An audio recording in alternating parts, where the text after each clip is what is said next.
Friends, welcome back to my YouTube channel. I am your host cum दोस्त चेष्टा कपूर। तो इससे पहली वीडियो में मैंने माइक्रो इकोनॉमिक्स का थर्ड चैप्टर जो है कंज्यूमर इक्विलिब्रियम, उसका फर्स्ट पार्ट खत्म कर दिया था। तो अगर आपने वो वीडियो अभी तक नहीं देखा है तो मैं डिस्क्रिप्शन में लिंक दे दूंगी, आप वहां से देख सकते हैं। उसके बाद ही आप इसका पार्ट 2 देखिएगा। तो चलिए अब हम कंज्यूमर इक्विलिब्रियम का पार्ट 2 शुरू करते हैं। सबसे पहले इसमें क्या है, law of diminishing marginal utility. देखिए, मैंने आपको बताया था कि मार्जिनल यूटिलिटी जो है वो डिक्रीज करती रहती है जैसे जैसे हम अपनी डिमांड एक ही कमोडिटी की तरफ इंक्रीज करते हैं। जैसे मैंने एक एग्जांपल भी दिया था कि मान लीजिए आप गुलाब जामुन खा रहे हैं, आपने पहला गुलाब जामुन खाया, आपको 10 यूटिलिटी मिली। हम यूटिल्स में काउंट करते हैं हमारे सेटिस्फेक्शन को, तो हमें 10 यूटिलिटी मिली और 10 यूटिल्स यूटिलिटी मिली। दूसरे में 8 मिली और तीसरे में 6 मिली, और ऐसे ही वो डाउन होती जाएगी, क्योंकि जैसे जैसे हम बढ़ते जा रहे हैं हमें जो मजा आना होता है ना वो कम होता जाता है। तो यही हमारा law of diminishing marginal utility है। तो चलिए अब हम इसकी डेफिनेशन पढ़ते हैं। Law of diminishing marginal utility is a fundamental law which states that MU tends to decline as consumption of the commodity increases। देखिए, बिल्कुल सिंपल लैंग्वेज में ये लिखा हुआ है कि जैसे जैसे हमारी MU डिक्लाइन करती है, हम कब डिक्लाइन करती है, मतलब हमारी जो MU है वो डिक्लाइन करना शुरू कर देती है जैसे जैसे कंजम्पशन जो है एक ही कमोडिटी की सेम टाइम पे हम इंक्रीज करते हैं। अब इस लॉ को हम फंडामेंटल लॉ ऑफ सेटिस्फेक्शन और फंडामेंटल साइकोलॉजिकल लॉ के नाम से भी जानते हैं। तो फ्रेंड्स, इस लॉ की हमारी 2 बेसिक अजम्पशंस होती हैं जिसके अंदर हमारा जो ये लॉ है वो एप्लीकेबल होता है। और वो 2 अजम्पशंस क्या है, only standard units of the commodity are consumed. जैसे कि अब मान लीजिए आप एक चाय को काउंट कर रहे हैं कि हाँ, मुझे पहले जो मैंने चाय पी थी तो मुझे उसमें कम सेटिस्फेक्शन मिला था और दूसरी बार ज्यादा मिला था। अब ऐसा क्यों हो सकता है, मान लीजिए आपने पहली बार एक स्पून लिया और दूसरी बार एक कप लिया हो, तो ऑफकोर्स आपको उस कप में ज्यादा मजा आएगा as compared to a spoon.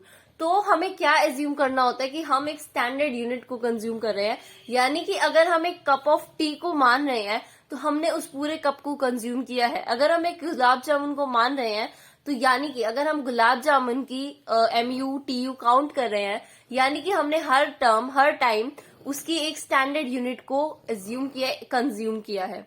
Next क्या है, consumption of the commodities continuous, यानी ऐसा नहीं है कि एक आपने सुबह खाया, एक आपने दोपहर को खाया और एक आपने शाम को खाया। तो हो सकता है आपको शाम वाले में ज्यादा मजा आया, वो किसी और दुकान से आया हुआ था। तो ऐसा कुछ नहीं होता। वो जो है वो स्टैंडर्ड यूनिट होनी चाहिए, सेम कमोडिटी होनी चाहिए और उसका यूज कॉन्टिन्यूस होना चाहिए, तभी आपका law of diminishing marginal utility applicable होता है। अब हम आगे एक हमारे पास टर्म आता है consumers equilibrium. So what is consumers equilibrium? It refers to a point of maximum satisfaction when he is spending his income across different goods। यानी कि एक ऐसा पॉइंट, इक्विलिब्रियम का मतलब होता है, पहले हम इक्विलिब्रियम जान लेते हैं। इक्विलिब्रियम वो पॉइंट होता है जहां पे हमारी जो डिमांड है और सप्लाई है वो दोनों इक्वल होते हैं। तो कंज्यूमर इक्विलिब्रियम का क्या मतलब है, वो पॉइंट जहां पे जितना हम खर्चा कर रहे हैं उस खर्चे में जितना हमें सेटिस्फेक्शन चाहिए, यानी जो मैक्सिमम सेटिस्फेक्शन हम एक्सपेक्ट कर रहे हैं कि हम इतना खर्च करेंगे तो हमें इतना सेटिस्फेक्शन मिलना चाहिए, जब हमें वो सेटिस्फेक्शन मिल रहा है तो that is known as consumer's equilibrium. और इसे हमने आगे इकोनॉमिस्ट्स ने इसे 2 टाइप्स में, 2 कैटेगरीज में डिवाइड कर दिया आगे स्टडी करने के लिए। सबसे पहले है 1 कमोडिटी केस, यानी कि इसमें हम एज्यूम करते हैं कि इक्विलिब्रियम कब पहुंच रहा है, जब एक कमोडिटी केस में इक्विलिब्रियम कहाँ पे होता है, यानी कि जब एक कंज्यूमर सिर्फ एक ही कमोडिटी को कंज्यूम कर रहा है तो उसका इक्विलिब्रियम जो है वो कहाँ पे होगा। ठीक है, तो चलिए अब हम इसको पढ़ते हैं। सबसे पहले, purchase of a commodity depends on 3 factors. जब भी हमने कोई चीज खरीदनी होती है तो उसका जो हमारा हम खरीदेंगे या नहीं खरीदेंगे, ये 3 फैक्टर्स पे डिपेंड करता है। तो वो फैक्टर्स क्या है, प्राइस ऑफ द कमोडिटी, कि उस कमोडिटी का प्राइस क्या है, फिर MU और TU, यानी कि हमें उस चीज को खरीदने से कितना सेटिस्फेक्शन मिल रहा है, और MU of money. MU of money होता है यानी कि marginal utility of money in terms of money. जब हम मार्जिनल यूटिलिटी को मनी में कन्वर्ट कर देते हैं, यानी कि हमें 1 रुपया खर्च करने से कितना सेटिस्फेक्शन मिल रहा है, कितने यूटिल्स ऑफ सेटिस्फेक्शन मिल रहा है। जब हम हमारे 1 रुपए के खर्चे से जितना हमें सेटिस्फेक्शन मिलेगा उसको हम यूटिल्स में मेजर करने लग जाते हैं, तो that is known as MU of money, यानी मार्जिनल यूटिलिटी ऑफ मनी। तो friends, MU of money refers to the utility or satisfaction that a consumer expects to receive when he spends ₹1। यानी कि 1 रुपया स्पेंड करके, 1 रुपया खर्च करके जितना सेटिस्फेक्शन वो एक्सपेक्ट करता है, वो गेन करना चाहता है, that is known as MUM, यानी कि मार्जिनल यूटिलिटी ऑफ मनी। तो फ्रेंड्स, इसका मैथमेटिकल फॉर्मूला क्या है, यानी हम इसे कैसे कैलकुलेट करते हैं, तो देखिए हम MUM को कैसे कैलकुलेट करते हैं। MUM is equals to MUX, यानी कि ऑफ अपॉन PX, यानी कि जो हमारी मार्जिनल यूटिलिटी है उस कमोडिटी की अपॉन इट्स प्राइस, यानी कि कितने प्राइस, कितना पैसा हम दे रहे हैं और कितनी मार्जिनल यूटिलिटी हमें मिल रही है, इन दोनों का जब हम रेशियो करते हैं तो that is marginal utility of money. ठीक है फ्रेंड्स, और ये इसका एक डायग्रामेटिक इलस्ट्रेशन है। देखिए, जब प्राइस कांस्टेंट है हमारा और मार्जिनल यूटिलिटी हमें पता है डिक्लाइन करती है, तो जहां पे ये दोनों इंटरसेक्ट करते हैं that point is known as point of equilibrium.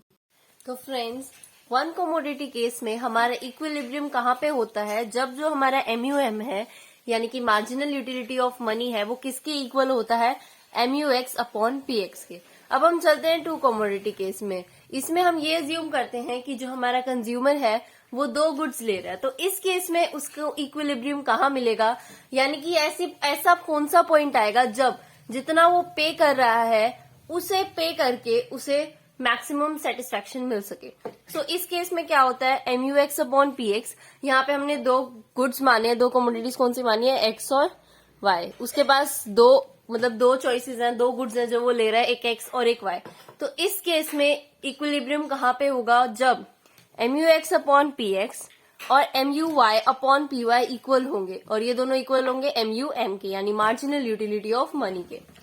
ठीक है फ्रेंड्स, इसकी एक इक्वेशन भी बनती है, मतलब कि इक्वेशन नहीं, हम ऐसे कह सकते हैं कि नंबर ऑफ कमोडिटीज किस पे डिपेंड करते हैं। कि मान लीजिए अब हमने 2 कमोडिटी केस पढ़ा कि जब 2 कमोडिटीज हो तो हमारा इक्विलिब्रियम कहाँ होगा, तो वैसे ही अगर n नंबर ऑफ कमोडिटीज हो तो इक्विलिब्रियम कहाँ होगा। तो देखिए ऐसे ही चलता रहता है, MU1 by P1 is equals to MU2 by P2 is equals to MU3 by P3।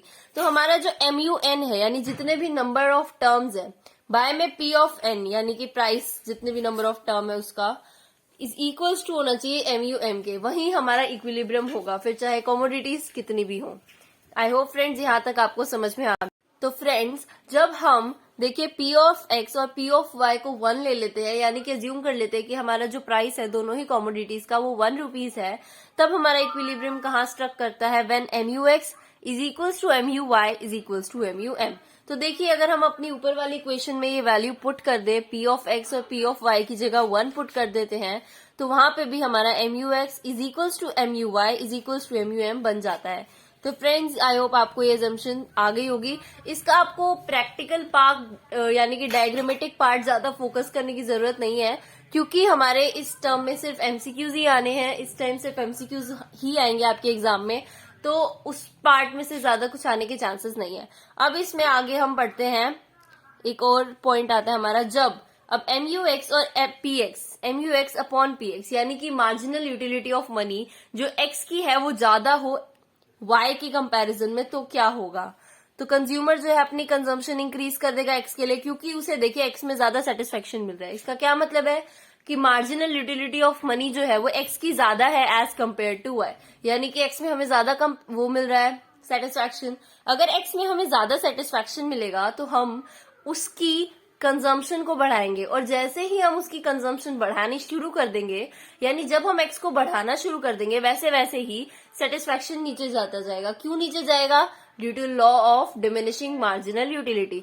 यानी कि जैसे ही अब हम X खरीदेंगे, मान लीजिए 1 रुपए में हमें X में 5 यूटिल्स का सेटिस्फेक्शन मिल रहा है, और वहीं Y कमोडिटी में हमें 2 यूटिल्स का सेटिस्फेक्शन मिल रहा है, तो ऑफ कोर्स हम X ज्यादा लेंगे।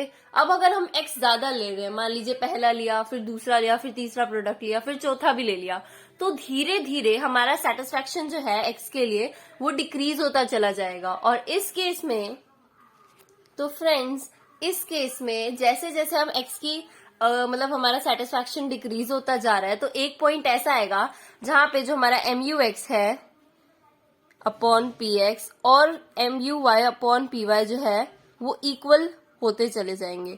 यानी कि इस केस में ये MCQ में आपका आ सकता है कि इस सिचुएशन में वो क्या करेगा। तो इस सिचुएशन में वो जब X की कंजम्पशन बढ़ाएगा तो X के लिए उसका सेटिस्फैक्शन डिक्रीज होता जाएगा और एक पॉइंट ऐसा आएगा जहां पे इक्विलिब्रियम स्ट्रक हो जाएगा। तो फ्रेंड्स अब हम चलते हैं law of equi marginal utility की तरफ। तो ये क्या कहता है? It states that the consumer strikes his equilibrium when the last rupee gives him equal marginal utility whether he spends it on good X और गुड Y। यानी कि कंज्यूमर का इक्विलिब्रियम कब स्ट्राइक होगा, कब उसे प्रॉपर सेटिस्फैक्शन मिलेगा अपनी पेड अमाउंट पे, जब उसका लास्ट रूपी जो उसने स्पेंड किया वो उसे इक्वल मार्जिनल यूटिलिटी देगा। यानी कि मान लीजिए आपने 4 रुपए खर्च किए एक कॉमोडिटी पे, या तो X पे या Y पे, किसी भी एक कॉमोडिटी पे, और वो जो आखिरी रुपया आपने खर्च किया उस पे आपको इक्वल मतलब कि मार्जिनल यूटिलिटी मिल रही है, जितनी मतलब मार्जिनल यूटिलिटी जितनी आपको मिल रही है वो उसके इक्वल होनी चाहिए जितना आपने लास्ट रूपी स्पेंड किया। तो फ्रेंड्स इसके बाद हमारा आता है अजम्पशंस ऑफ कंज्यूमर्स इक्विलिब्रियम। ये हमारे इस चैप्टर का लास्ट टॉपिक है थ्योरी का, और इसके बाद हमारा ये चैप्टर खत्म हो जाएगा। तो चलिए इसके अजम्पशंस पढ़ते हैं। तो सबसे पहले क्या है? Utility can be expressed in cardinal number. यानी जो यूटिलिटी है हम उनको कार्डिनल नंबर्स में मेजर कर सकते हैं। ये इसका एक अजम्पशन है, क्योंकि हम सभी जानते हैं कि हम यूटिलिटी को कार्डिनल नंबर्स में मेजर नहीं कर सकते। हम मेजर नहीं कर सकते कि हमें कितना सेटिस्फैक्शन मिला है। आपने 2 चपाती खाई, अब आप मेजर नहीं कर सकते उसको नंबर्स में कि हाँ पहली चपाती खाने से आपको 5 यूटिल्स मिला या दूसरी चपाती खाने से आपको 3 यूटिल्स का सेटिस्फैक्शन मिला। लेकिन ये इसकी एक अजम्पशन है। जब हम इसको स्टडी कर रहे हैं यूटिलिटी एनालिसिस कंज्यूमर्स इक्विलिब्रियम को, तो ये हम मान के चलते हैं कि हम यूटिलिटी को कार्डिनल नंबर्स में मेजर कर सकते हैं। अब नेक्स्ट क्या है? MU of money remains constant. यानी कि जो मनी की मार्जिनल यूटिलिटी होती है वो कांस्टेंट ही रहती है। Law of diminishing marginal utility holds good.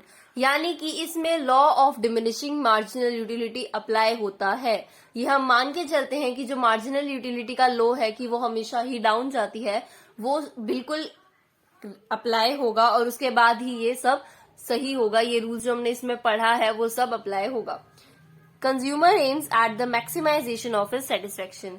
यानी कि जो कंज्यूमर है वो एम यही है उसका कि वो जितने भी अमाउंट स्पेंड कर रहा है, अमाउंट ऑफ मनी वो जितना भी स्पेंड कर रहा है उस पे उसे मैक्सिमम सेटिस्फैक्शन मिले।